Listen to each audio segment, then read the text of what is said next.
The angle that was showed is from that large parking lot there, that open space. But it didn't finish there. But he's in his car, but he's recording. You have your wife on the line and you're recording. For what? Come out and help the one who's fighting for you. You can see me then after drag him to the other side talking to him. I kept him there till the police came. Another time, one of your old leaders comes. It's not like you're gone. You're there. He knows you're there. This man has found out that you're doing this nonsense. Not with one, but with many women. He's livid. I believe in church and state and working with the powers that be. He's not even making the calls. Is it because he's so merciful? He doesn't want anything to happen? No. He doesn't want them looking into other things. I'm wondering, why would we not?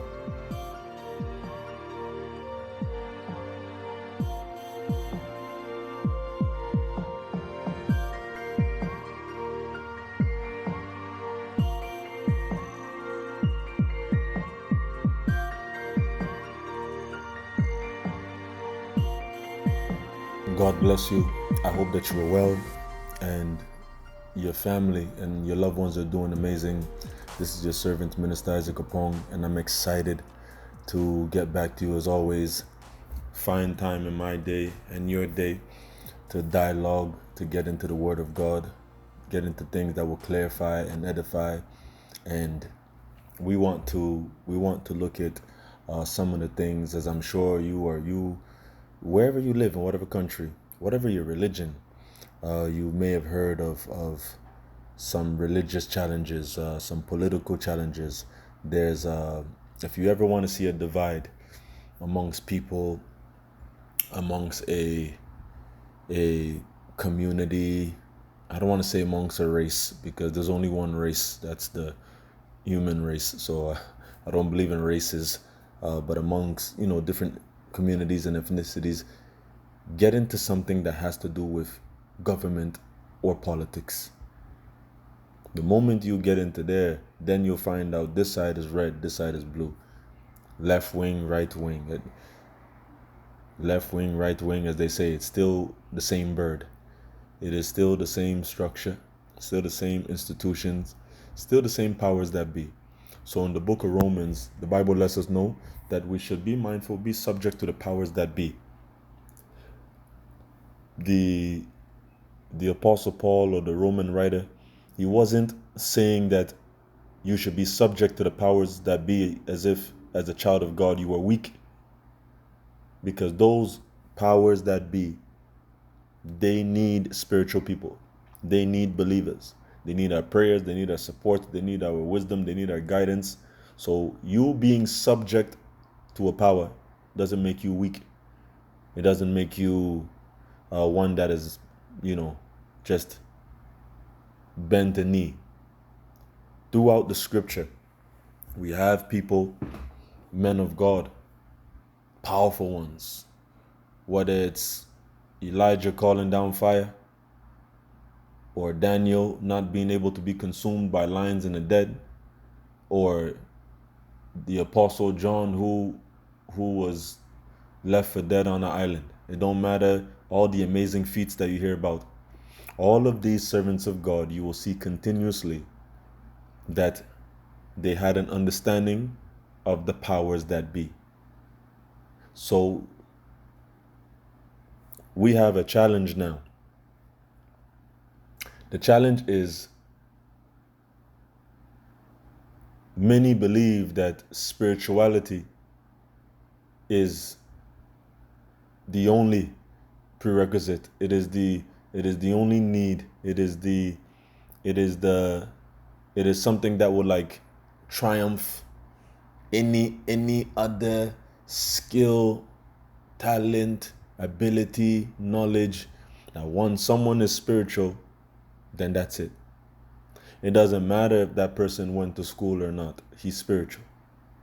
It doesn't matter if that person can't even speak well. Speaking is a spiritual thing. John 6:63, Jesus said, "These words I speak to you, they're spirits and life." When the Bible is always talking about, not just let your words be seasoned with salt and your words this, your words that, just even talking about, and the grace, the grace, the grace. That is the word, charis, where we get like charisma and charismatic, and that it's an ability to be able to speak. Speaking is so important. God called himself the word. Speaking is a lot. So one will hear somebody who is spiritual. They may not understand the woman or the man. They may not agree with the woman or the man. They may not even have any knowledge of them and their background. But because they're spiritual, they say, well, he's spiritual, so we must listen to him. If one is spiritual, as I said before, in other times, there is a higher standard. I'm a spiritual person.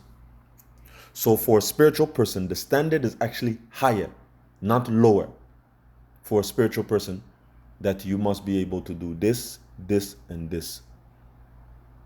So when we are talking about the powers that be, and you're talking about a spiritual person, you come to find a divide. This is why many people don't believe in church and state. They don't believe in religious body and a governmental body coexisting. They don't believe in it. They think it should be totally separate. But it's going to be difficult for you to find places in scripture where people were getting anything done without the powers that be. The powers that be. You need the powers that be, and the powers that be need spiritual people. The two work hand in hand. So for example, if you have someone that is very spiritual, let's say Elijah, someone who was taken up by a whirlwind. We paint it like spiritual people are separate. They can't be amongst people. They're different. You can't talk to them at times. They go in their own zone. So therefore, a spiritual person then should be left alone. Here's the problem. The moment you leave someone alone that is spiritual, or worse than that, in spiritual leadership, if someone is a spiritual leader and they're left alone, something bad is going to happen. If a regular person needs accountability, how much more a leader? Then how much more a spiritual leader? The understanding or the belief to look away and turn a blind eye to things that are happening because this person is spiritual is between them and God. That is what has all these horrible things happening in life. And they've been happening throughout in history. As I navigate in this space, I was shocked to find out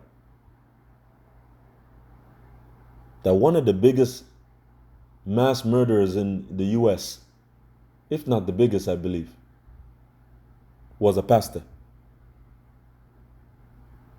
We heard the story of Jonestown and Jim Jones. Some call him pastor, some call him reverend, some call him prophet. The titles are irrelevant. And we hear that this man was able to lure a bunch of people to get a land, and he was planning on taking them across the border. He wasn't able to do so. Those who had their eyes open and were able to then start working with the powers that be to stop him, they got there. I don't want to say in the nick of time, because if you know the Jonestown story, by the time they got there, the people had poisoned themselves. Even he himself, he didn't get what people would have want to see happen to him, because they all took their own lives, himself included. I think there was just a few survivors. What was that? The photos are not nice. Just a mass of people gone. But if you know the history not of Jonestown, if you know the history of Jim Jones, before he was revered as a prophet, a man of God, the one who sent for the people and such, and he's helping the people, he was an advocate. If you hear any of his teachings and preachings, he was one who was on fire, that I love these people. We need social change. And of course, him being a white man, he was standing up a lot for the black community, and he was pushing that social change and trying to remove those barriers, won the hearts of the people. So because he was doing that, people seen him as a messenger from God, one sent by God, so they're ready to follow, because he was looking for social equality. While he was doing that, he was also having challenges with some other men of God of that time, some that books are written about and such and such. And they were having their bickering amongst one another. Then he seen it fit that, you know what, to really have this revival, that's the word that is loved so much. That word there is it's like a get out of jail card. It's a revival. If people are on the side of a street and they're not obeying any laws, leave them alone to preach, because it's a revival. It don't matter if they get hit by a car. It don't matter if they're making too much noise. It don't matter if they're disrespecting anyone. It's a revival. If people are doing anything that is wrong, if there's a large group of people, even if they're inciting violence, leave them alone. It's a revival. It's like a get out of jail card that spiritual people use. All right. As he was pushing for a revival, he said, I need a space. I can't do this in this place, this community. I need a land. You'll notice a trend in many spiritual leaders that don't have any governing body,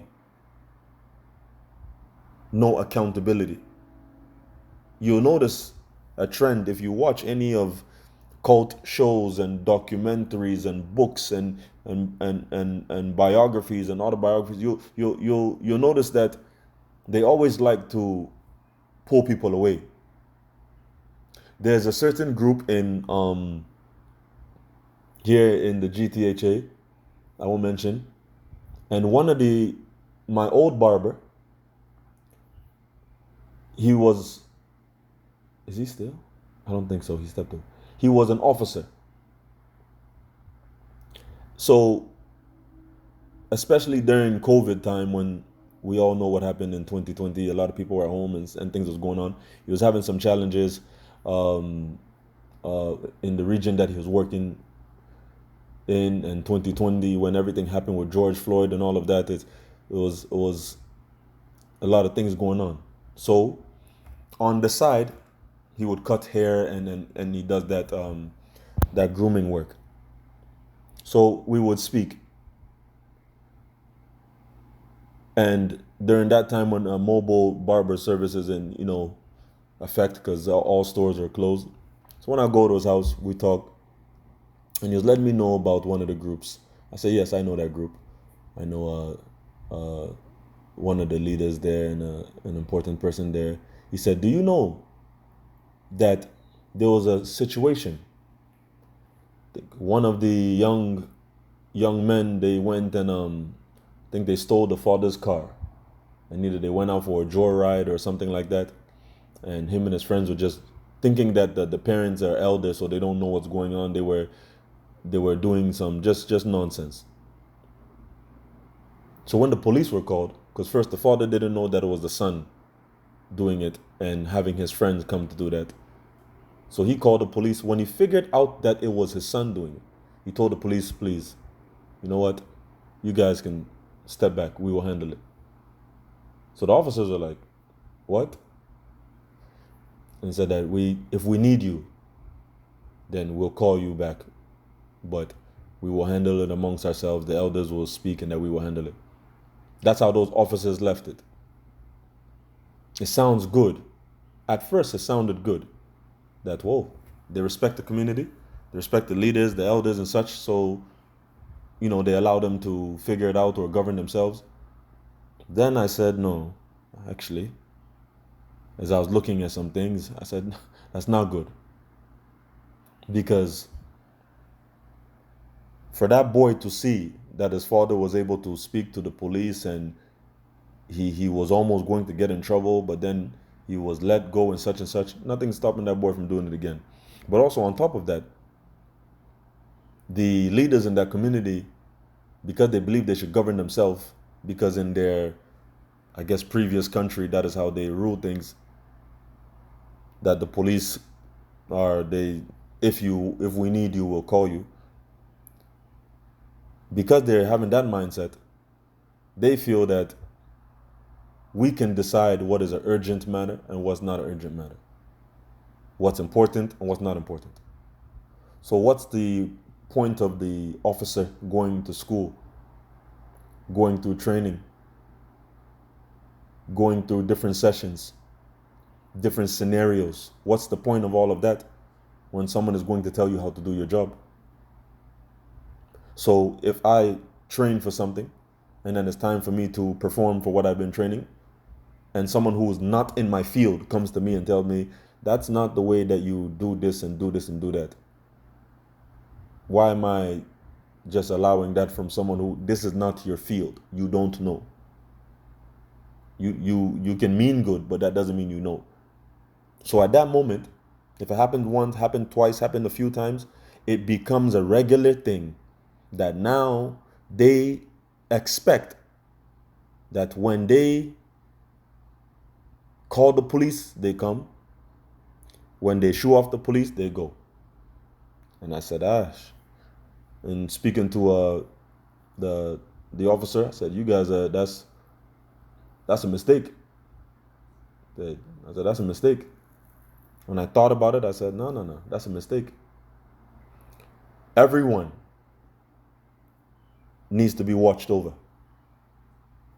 Every leader needs to be watched over all the more. Every spiritual leader needs to be watched over the most.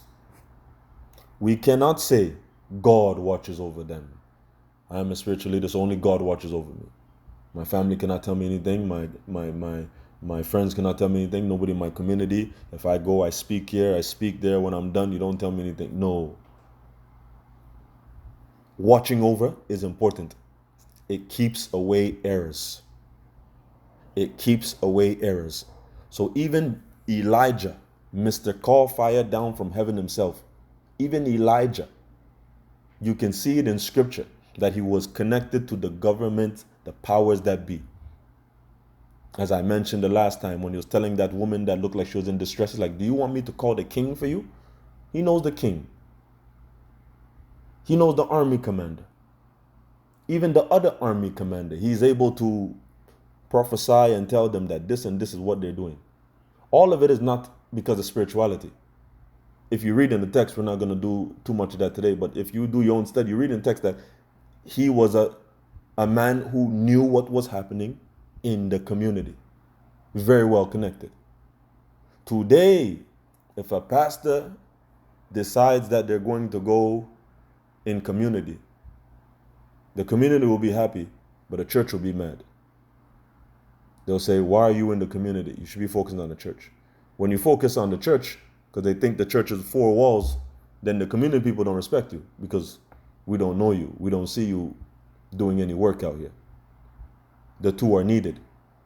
And in order to help both church and community at a proper and high level, you need, in whatever city, region, country, province, state, wherever you live, you need the powers that be.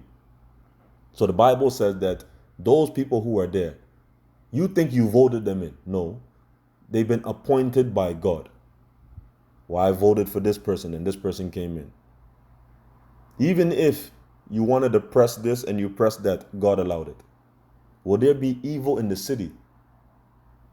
As the book of Amos said, and the Lord has done it not.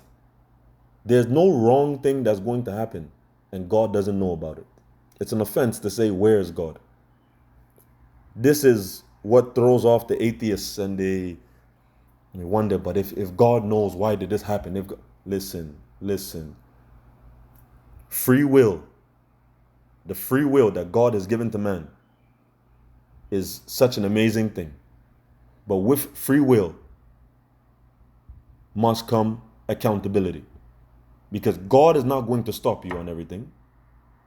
He is going to leave that as we're to govern ourselves for your fellow brother and sister to stop you. Now, if we make hierarchy and levels and we say, you are not allowed to talk to me, who are you to say this? Then, we are building a system that is just going to breed abuse. It will breed it like a dog, like a litter of puppies. It will breed it. It will be happening so much that it won't be stopped. By the time you wonder, how come all of this is happening? It's because you've allowed it. When there's no accountability over a spiritual leader, it will be bred. So when someone is spiritual, words have to be taken seriously. Facts have to be checked. History must be looked into. So if it's good, it repeats. And if it's bad, it doesn't repeat itself.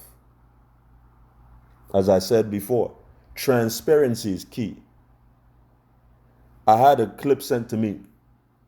And I think in muting the microphone, the pastor forgets that there's microphones in there. And on top of that, if someone has in-ears, has headphones, they're able to hear, even if it's faintly. Because the microphone will be muted. He can't speak with his regular voice. He must project to whoever is at the back or the side. Not even though not much people in there, he still must project so they can hear. In projecting, it is picked up by the microphone in the ceiling. When the pastor is now saying, it's a Sunday, and it's in the afternoon, and I'm prepping to go, as even this one, to be with some of the youth in the old area, do the little basketball program, what have you. My mind is not there. The service, I don't watch. So I get this clip sent to me. That, look at this, listen to what this man is saying. I just listened to it, I said nonsense. What was being said? Well, it's muted, but he's speaking. The police came to me and told me that I'm being investigated for trafficking. And, some women have come out and, they're trying to say some things about me that aren't true. Let's stop right there and let's call the bluff. Nonsense. The police don't call you and tell you that you are being investigated. That doesn't happen. So you see, when people just take what a spiritual leader says and they don't fact check, they don't think, they don't reason. God is the Father of lights and the Father of spirits, yet still he calls us to reason. He doesn't force it on you that whatever I say, it's done, take it. He'll ask you to go back and forth with him. Let's talk about it. Let's reason. Reasoning is a higher realm, past prayer. So I was listening to it and I said, what? So, and the police called me and told me, the moment I heard that, I said, that's nonsense, a lie. The police won't pick the phone and let you know. They won't send you an email. They won't come and knock on a person's door and say, hey, just to let you know, we are investigating you for this and this and this. Why? So you can try to flee? So you can try to find alibis? So you can try to scare the people and the victims? So you can start trying to put the story together? So you can do, I love as Paige called it, a soft launch to try to tell the people before something happens, so then that way they can be like, oh yeah, he told us it was going to happen. They don't let you know that. What happened was another individual, because it's now becoming known. Let him know, hey, just to let you know, this is coming. An investigation in a light thing. Not just as an investigation, not a light thing. When you hear some things like trafficking, that's not stealing a chocolate bar. You know, they have theft under 5 and theft over 5. They have some things where they'll say, you know, as they'll call it a slap on the wrist. They'll say, okay, no, maybe this didn't happen. There's some things that it's not light, but you can manage. Then there's some things like, this one you got a problem. How you get into that? If you this is from his mouth. If the leader is saying he's being investigated for trafficking, that's not regular. That's not easy. I wanna push wherever it is that you live, wherever it is that you serve, whether in ministry, in community, in industry. I want to push and provoke you to challenge the powers that be. I believe in it very much. I believe in church and state. Some people don't. I do. I never care for politics. I still really don't. I was told recently, for the last few years, since I've been doing the crisis management with some of the community leaders, I've had it brought to my attention. You should run for this. You should run for this. The only time I would watch the news, quite frankly, is when I was coming on it for a basketball highlight. Just maybe it's selfish. Because I didn't want to hear evil, wrong. Because anytime I was listening to the news growing up in that area, this one has been shot, this one has been stabbed, there's a fire here, and I'm like, man, I told my late mother one time, I said, I came home from the center, I said, why do you listen to this? They don't ever say anything good. Whether they're reporters, whether they're journalists, investigative journalists, I don't know the difference at the time. I do now. I don't know the difference then. But all I said is, like, you just only hear some bad things. Why? I never watched the news growing up.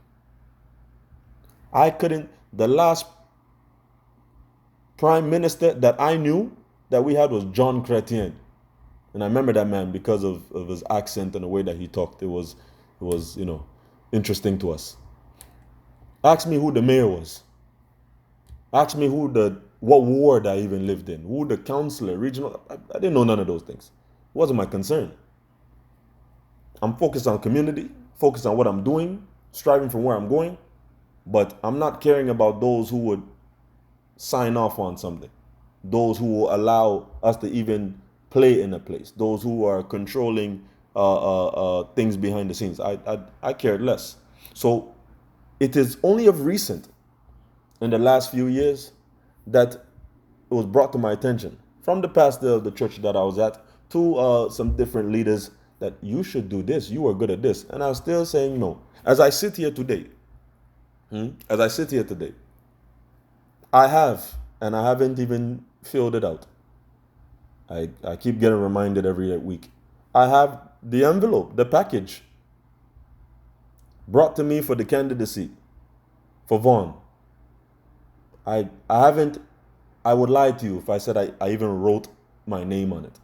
Nothing. It's just there in my briefcase somewhere. But I believe in church and state. I believe in it very much. Because if you don't believe in church and state, that means you believe in the wild, wild west. That means you believe in anything goes. That means you believe in might is right. That means you believe in whoever it is that is able to do something. If they can't be stopped, then that means they shouldn't be stopped. You will believe in those things. You will not say it, but indirectly, you would believe in those things. So church and state, this is why it's important. This is why it's necessary. I sat there, I pulled the books, the pamphlets, I went online and I downloaded the manuals for my region that I live in. And I looked. When I was looking through, I wanted to see their plans. And I'm going to play you some things to show that I didn't show in the last stream because the time didn't want it to be too long. You know, I can get into the proofs, but then it can be extensive. So we break it. I looked at the plans and I looked and say, okay, All these plans to help people, whether it's seniors, whether it's whoever, they've been working with churches. Whether they rent out the church for a short time to do a soup kitchen or whatever, churches. So I looked in the region where I live. I live in Vaughan, in York region. A quick pause to appreciate and thank you as you are here, as always, for clarification and edification.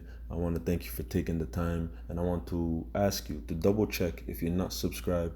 Please subscribe so that way you get any notifications whenever I come on. And for those of you who would like to ask questions, I try my best to answer comments, but my schedule is never been regular, so it'll be a little bit easier for me when I come on for the private sessions for the smaller community. So please consider joining that community, and whichever one it is. So the Q&As for the expounding of some scriptures, the looking at of some documents, the getting into private and deeper conversations will all be done in that platform and in those sessions. So as you do that, let's get right back into it. So when the migrant crisis started,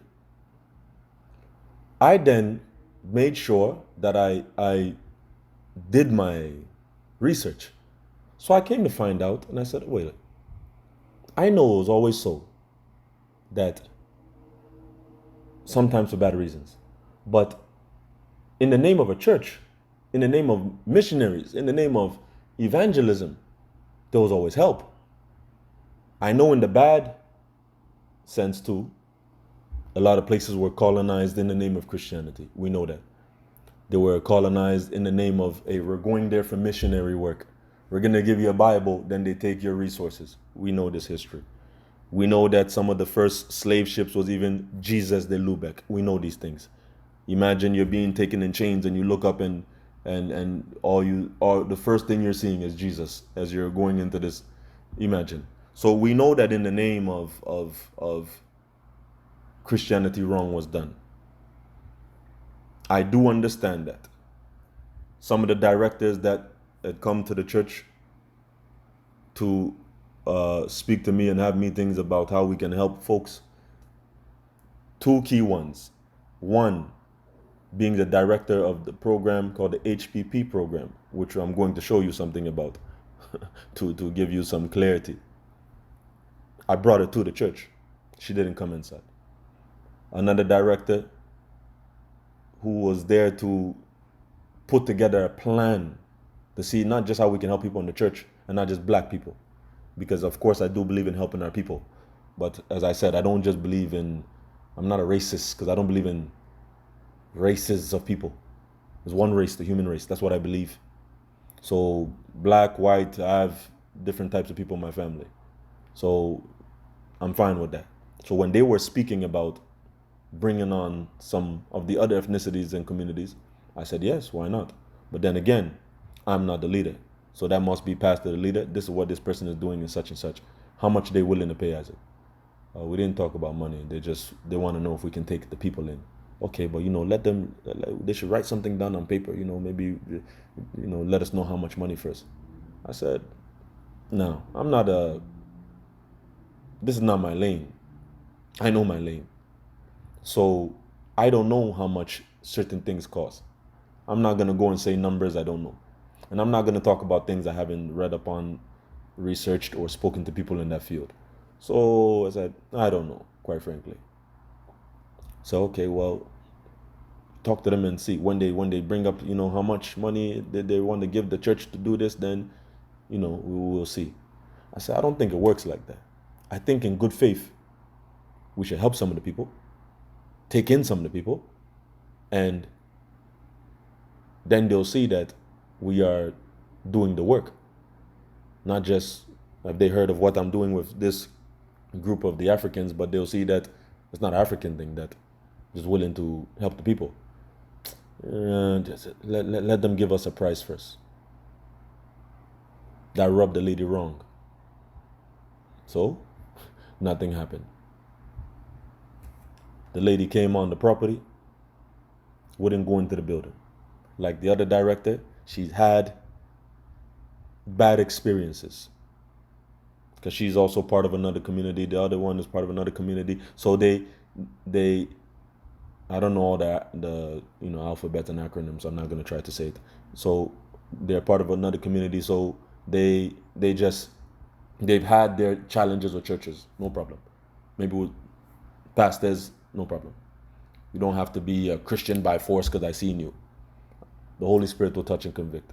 So we had the meeting outside in the parking lot. I went and relayed how the meeting went. They say, yes, we can provide the support, we can help such and such. But, as I said, because there was no money that the pastor had seen that he wanted to see a certain contract, that fell out. That's fine. So I went to speak to the region. When you go and speak at regional council, as it's open to the public, open to the media, archived so you can go back and check. I don't know how long they keep it. You get your time to deputize, you get your time to present. I wanted to do a presentation. Half an hour, go through things. When I went and I was speaking with some of our, the MPPs there, I had about 45 minutes or so in dialogue, was able to touch on a lot of topics. And then some follow-up. But that one, there was only, I think, 3 to 5 minutes, something like that. Can't remember. So I just presented there that most of your even winter programs, 10 out of 12 of the places that you use are churches. This thing that you're doing is with a church. This thing that you're doing with a church. So the region already works with churches. It is natural that the government works with churches. So the church is not trying to be a separate entity. This is me speaking. The church is wanting to work with the region. It's not a money thing to get paid for whatever, but it's to make sure that we work with one another. I said, you have different programs, HSP, this, and HPP.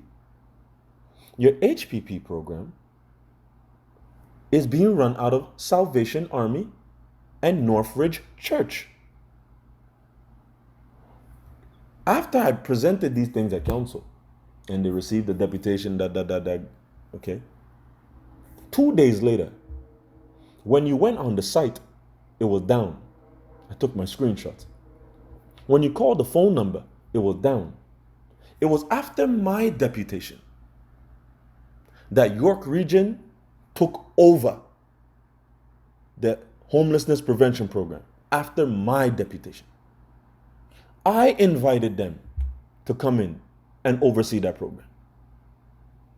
The director of the program, I brought her to the church. When I brought Mrs. J, not saying her full name, to the church and letting her know that, hey, people need assistance, they're going through such and such and such, it had nothing to do with refugees. It was church members, people who were sleeping in their cars and having issues.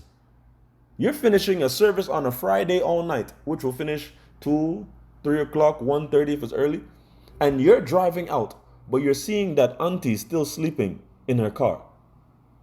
If the windows aren't tinted and you go close, you can see a lot of bags in the back of the car. Huh? How long you been sleeping in your car? Oh, I'm going through a transition. Oh, a couple of weeks. Oh, a month and a half. What? Did you tell the pastor? Does he know? Does she know?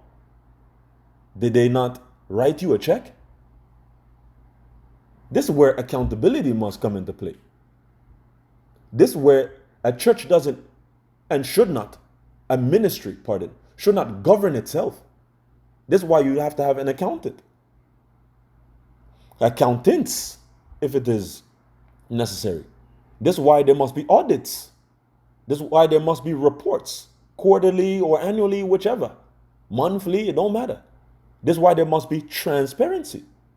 Because if you now see that a pastor is coming out and the pastor is looking good, you're going to think everyone else is good. But if the people aren't good and the pastor is saying money's not my problem, but how to spend it is. We don't we don't get paid here. Everything I do is for free. The church can't pay us. They had asked us to take money and we said no. They forced us to take money, CRA, we said no. Me and my wife, we serve for free. So, because we all serve for free, we say, yeah, that's how we do it. Oh, it's Christ's service. We're not getting anything at all. But of course, as we found in recent times, when there's no accountability, that's how things can be gotten away with. Because in the light of spirituality, nobody wants to challenge nobody. It's not a person, it's not a woman or a man. It is the God factor. Nobody wants to go against, not a man. A man will bleed and pass like everybody else. It is the God factor that I don't want to be wrong with God. So if this person says that they're not doing this, because you believe that is a representative, a servant of God, you say, okay. Now, when you do some digging and you find out it's contrary, then eyebrows get raised towards other things. So I'm wondering how I'm seeing this woman in the car. She serves in the church. That woman has physically cried in my presence and on my shoulder at least 2-3 times. Going through challenges. How can we help this lady? Get her some supports.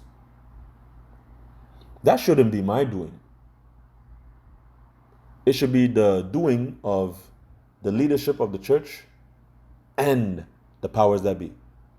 If someone comes to a church, they're in a ministry, they go to the admin of the church and they say, I need to pay my car bill.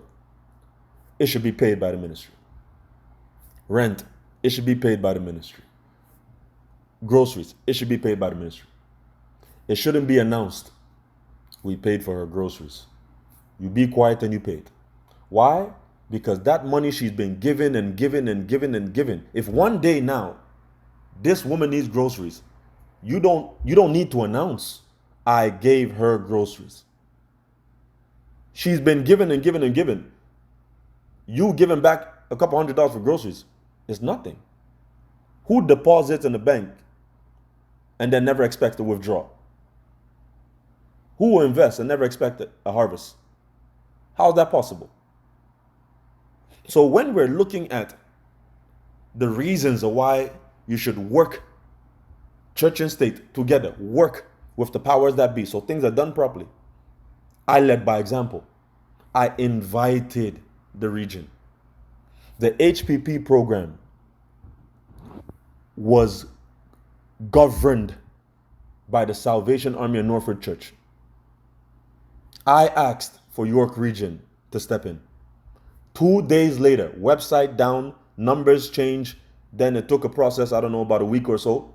I was actually calling to check. The York Region took over the program because of my deputation and my follow-up. If you look at this funny article, there's a difference between journalists and investigative journalists. Journalists can be lazy. Investigative journalists, they do work. They search. They dig in. They don't rush. Oh, I see a story, let me put it out. No. They take their time. They can work on a story for months, a year, because they've done their work.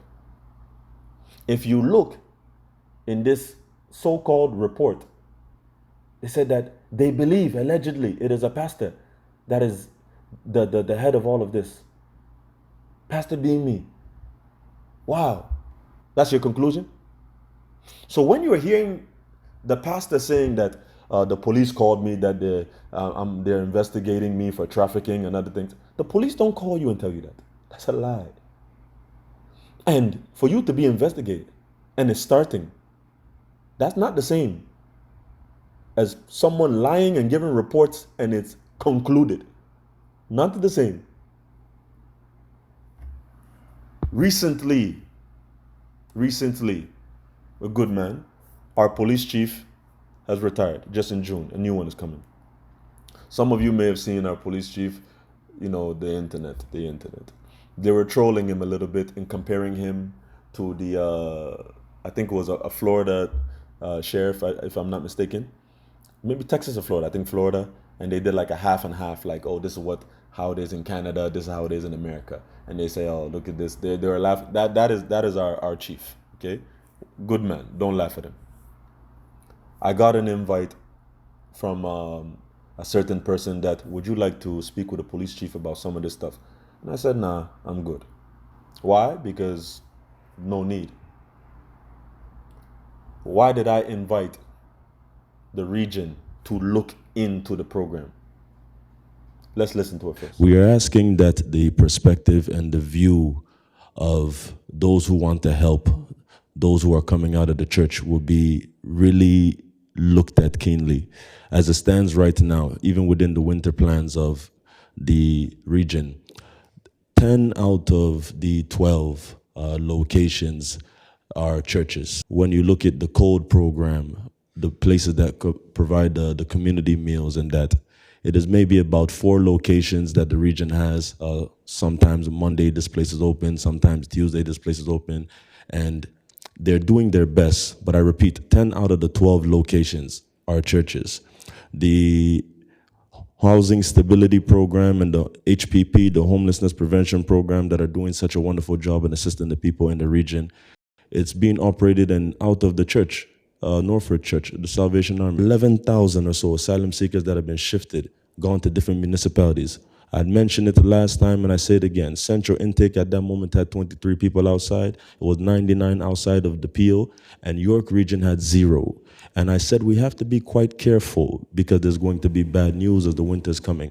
The same PO right after, that is where there was the death of that one gentleman. If we get a call, we answer, whether from a shelter, whether from Central Intake, whether from even York Region programs like your Children's Society.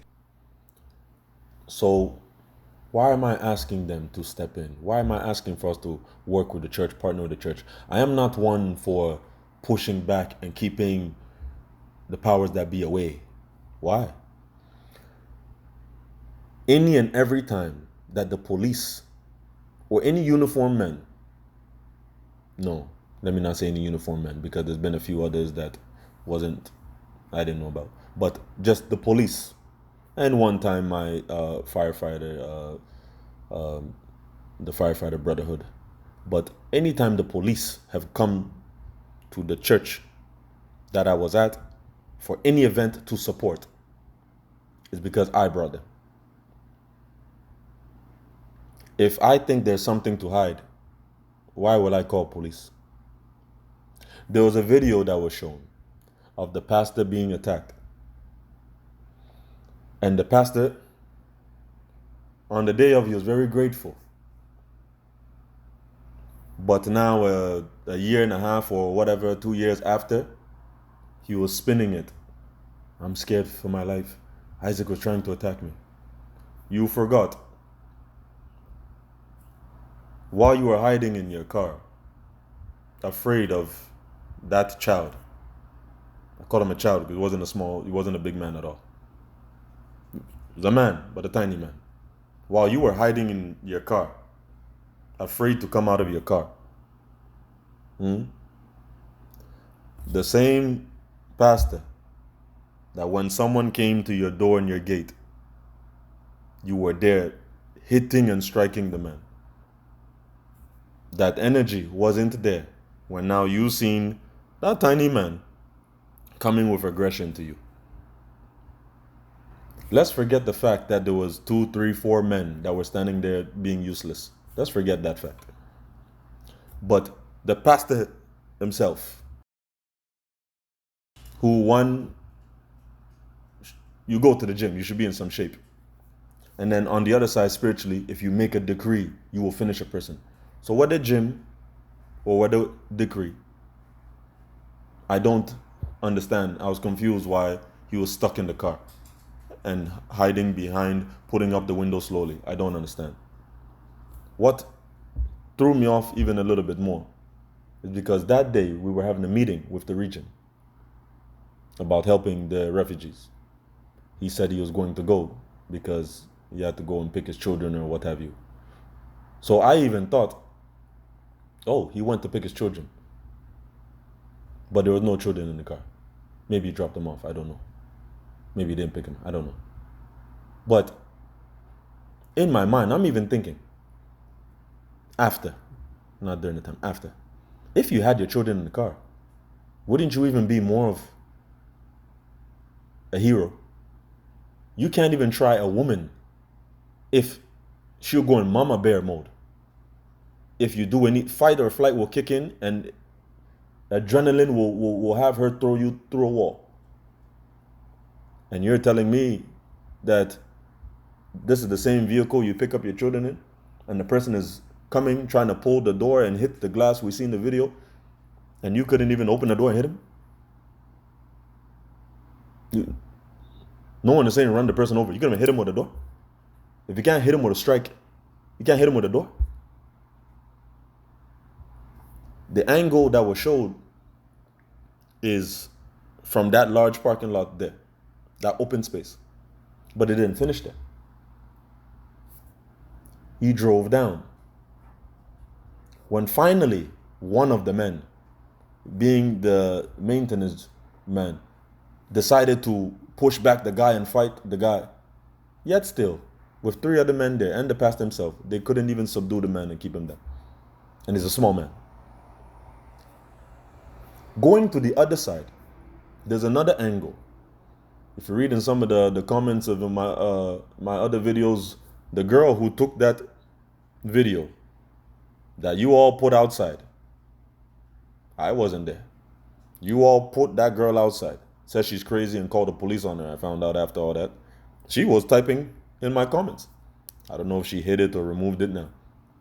So feel free to type again. And she was one of those that was recording. The part the pastor did not show is the part where I was being called and called and called. I'm in the house trying to, throw some chicken in my mouth. I've been in the meeting for like 2 hours. I haven't been able to use the washroom or anything. I'm just sitting there. We're in a meeting. So I'm trying to refuel. I'm not really picking the calls. I don't want to press end, but I don't want to pick the call. So the girl ran there. Minister, come. Someone is attacking Papa. That's how I ran out, throwing chicken out of my mouth. Looking like a madman, running, wiping my mouth for chicken and coming to save the day. I didn't have to ask no questions. I see a guy is topless. I see one guy is like bleeding. I'm seeing a knife and machete out. I'm seeing like people are breathing hard. I just assess the situation. I know you. I don't know you. You look like you're fighting him. The pastor, he's in his car. But he's in his car, but he's recording. You have your wife on the line and you're recording. For what? Come out and help the one who's fighting for you. Okay? I come out and it's taking some of the refugee girls to be throwing rocks. Say, leave our Papa alone, leave him alone. The women are even showing courage.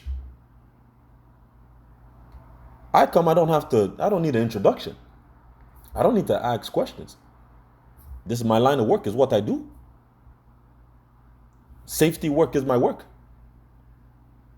I know how much force to use is necessary. I have my trainings. I come, break him down. He's on the floor. Called the police. Brought him to the other side, away from the women who were being hysterical and all of that stuff, to the other side. Told him, take these girls inside. Let everyone stop this. And no one should be. I took him to the other side. I'm asking the guy, are you dumb? What's wrong with you? Why are you doing this? You can see me then after drag him to the other side talking to him. I kept him there till the police came. Spoke with him, did a report. So later on, I was like, the Lord showed me that when these people are coming to attack me on the property, it was Isaac. I called the police and did a report. I believe in church and state and working with the powers that be. Another time, and we'll close with this. I won't even mention the one that came to my mind the other day in Toronto when we were in Milvan. Another time, one of your old leaders comes. He comes to break down the door. He's not breaking down the door for fun. He's breaking down the door looking for you. It's not like you're gone. You're there. He knows you're there. Because the woman told him that you're there. How did the woman know? Because you were speaking to the woman. This man has found out that you're doing this nonsense. Not with one, but with many women. He's livid. You've been making him look like he's wrong. You've been making him look like he's fallen from grace. And he's come to find out that you are a dirty man. Someone's called him Dirty D.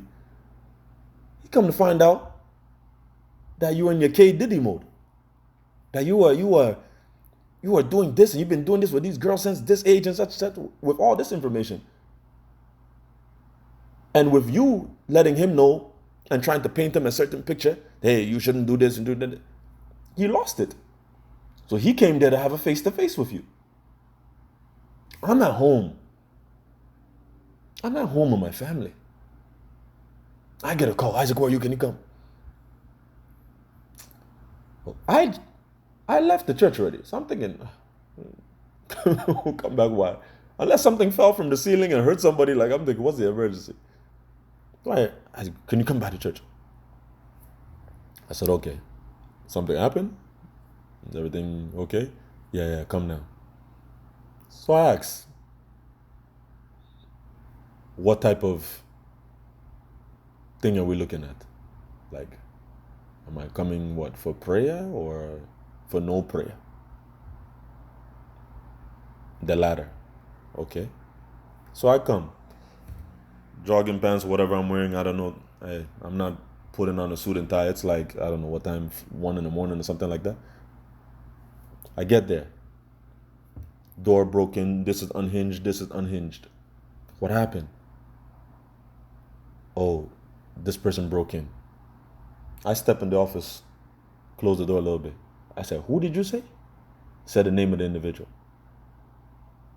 Why would he do that? I know this individual. I'm good with this individual. We were working together. One of the leaders. I looked at as someone who couldn't do anything like that. Didn't make sense. So, what happened? Is he went off? Yeah. The pastor's not telling the truth. He doesn't want to share the real story, which of course I know now. And many others do. So, what happened? Police get called. Again. They come and take their pictures of such and such and such. Who do you even give as a name for the police to follow up with if they have, if they want to come to the church, any questions about this and this? Yours truly. Now, when people are giving your name to the police and calling upon you for these things, you never think that they're thinking any ill will of you. That one day they will say, it was your fault. The one that you call for help is the one that later on you say it's their fault, they were doing it. The police, I'm wondering, after weeks, at this time, a good friend of mine, an old teammate, him and his brother work, not just for that region, but that division, that station. So I almost wanted to make a call, like, why are you guys moving so slow? Nothing is going on. They didn't assign anybody to it. So I was wondering, is it the police that are moving slow? No. I come to find out, the pastor's not even pushing it. He's not even making the calls. Is it because he's so merciful, he doesn't want anything to happen? No. He's scared of church and state, the powers that be. He doesn't want them looking into other things. I'm wondering, why would we not? So I called them 1-2 times, left some voice notes. It's on record for them. They have it. I'm asking them, where are you guys? Why are you not doing this and following up with this? I'm blasting them on the phone. There's a grant that is needed. Safety is my line of work. So, the prerequisite for the grant, you have to have the police come. You can't tell them where to look. And Isaac is speaking to the city people. And Isaac is speaking to the... Like I said, I'm powerful, but I'm not that powerful. I can't control the police and tell them what to do. I can't say, look at this window, but don't look at that window. They're going to look at all windows. They're going to check everywhere. If I think there's not a problem, then I'm just going to move forward. I'm not thinking there's a problem. I invite them to come. They have to do their inspection so they can do their report, as you see here, over 20 pages of the result. They look at every door, camera, everywhere where you will need help. It's after that, then the officer will give it to a superior, where they have to look and approve it, and then they send the report back to you. I brought them there twice. Because after the first time it was taking so long, they say time has passed, we have to do it again. I brought them there twice. The second time I asked one of the reverends to step in because I had another meeting. I brought them there twice. They did their full report, 22 pages or so. And it's with that you hand in with the application for the grant. I believe it's some type of safety, anti-hate, anti-violent grant, like a security grant like that. I hand it in. As I said, none of the pastors have any dealings with admin. Can't even get in the admin room. It's just left like that. I don't see a problem with bringing in the police because I believe in church and state. What is 1 Peter? What is Titus? What is Romans? You see, even those, let's just look at those two people. The Apostle Paul and even Peter. Two radical, serious people. New Testament apostles. Patriarchs. Early church fathers. Yet still, they were working with the powers that be. Because when you don't work with the powers that be, then that's when you have not a fearless leader, but a fearful leader. And a fearful leader can be a dangerous one. That's one that has no accountability. That he knows that no matter he or she, no matter what I do, no one will listen. No one will look into it. No one will research. They just, hey, whatever I say goes. Even if one is prophesying, the Bible says there should be some who are watching, judging, discerning. There's nothing that should, if spiritual things while they're being done should be overlooked and looked into. That was a miracle. Let's see. Can we call the doctor? Can we check it? Or just have faith? No. Yes, we have faith, but let's see. Why is this one always rolling on the floor? If this was healed, why did this come back? I was laughing when someone said, you should be grateful. Your wife was sick and she got healed of cancer there. Excuse me. My wife had brain surgery, not hands laid on. I said it. She said it. I said it even in preaching that. There was a time that she was like, no, I don't want any prayer from anyone. Isaac, you just pray for me. You pray for me, I feel better. When her eyesight was going, it wasn't just prayer, but I was doing eye exercises and things. When the specialist asked us to go to his specialist, who was supposed to be retired, I believe, because he was a senior man, and he was letting us know, this is what you do, this is what you don't do, okay, you have to live with this and that. I didn't think, okay, I'll just leave it to prayer. I was Googling and searching what to eat, whole foods and such. Because God has made the body to heal itself. I wasn't lining up for prayer. Instead, on the contrary, I'll be asked, Isaac, you don't open up. Isaac, you don't share what's happening, what you're going through. I don't believe in that. Not that I didn't believe in prayer. Of course I believe in prayer. But not everything is prayer. Some things is wisdom. It's what you do, what you don't do. So I said, well, let's put in the physical things. And if she said, you know what, no. After this prayer, respectively, nothing happened.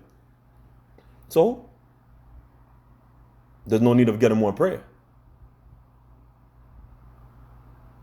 So there was no prayer that solved an issue. Surgery was done. With me right there by her side. Me. Whatever had to be eaten, I was buying it. Whatever exercise had to be done, I was doing it with her. There was no supernatural deliverance and saving. So when someone says, hey, you should just be happy, be grateful. Happy and great. I love the way Paige said it. Said, if a pastor prays for you, that's what they're supposed to do. The doctors, not just the many doctors that I've met for all the different people that I've been doing those, hospital visits and clergy visits, all of those doctors there, I don't think I can think of one time that one doctor came and told me, please, priest, when this person wakes up, when they come back to themselves, or when the family comes back in, let them know I did this. Let them know they shouldn't go to another hospital. Let them know they owe me this. Let them know they should donate this to the hospital. This is my favorite charity they should give to. Nothing. That's their work. They didn't just make the person feel better. They literally save lives. Bringing people back from a state that even others give up on. Pastors get to the point where they say, yeah, take this person to the hospital. The pastor will say, take the person to the hospital. When the person's gone to the hospital and the doctor helps them and can follow up, check in on them, you will never hear anyone saying that, well, the doctor was saying that I should make sure that I go and tell everybody. The doctor gave me business cards. They done what they're supposed to do. They were needed. That's it. If a doctor who can save lives and the pastor can refer you to a doctor, doctors don't refer you to a pastor. If they can think that way, then where does someone get it? Saying that you got a prayer? Huh? I pray for my dog. Simba, don't I pray for you? Simba, don't I pray for you? Look at that. He doesn't care about me. I pray for my dog. After I pray for the dog, if he decides to walk away, oh man, it don't matter if you even feed this guy. He's going to go and do his thing. He'll come back when he feels like it. Am I going to say, you ungrateful canine, who cares? People have to function in their roles, their lanes, and you have to allow them. If you just look at the spirituality of a matter and you don't add the accountability to the matter, you are waiting for abuse to happen. And when it happens, it will happen in folds, in droves. It will happen in abundance. Before you had a Jonestown, you had a man who was there and he was, hey, I'm here for the people. Hey, you know what? I feel there's a revival. Hey, these people are going to restrict us. We got to go away and do our own thing. It was in steps. But the titles didn't allow even the powers that be there to step in to say, let us stop the pastor. They say, no. We want to leave the pastor alone until it's too late. By the time they come with task force, it's done. Church and state should coexist. I hope that you were blessed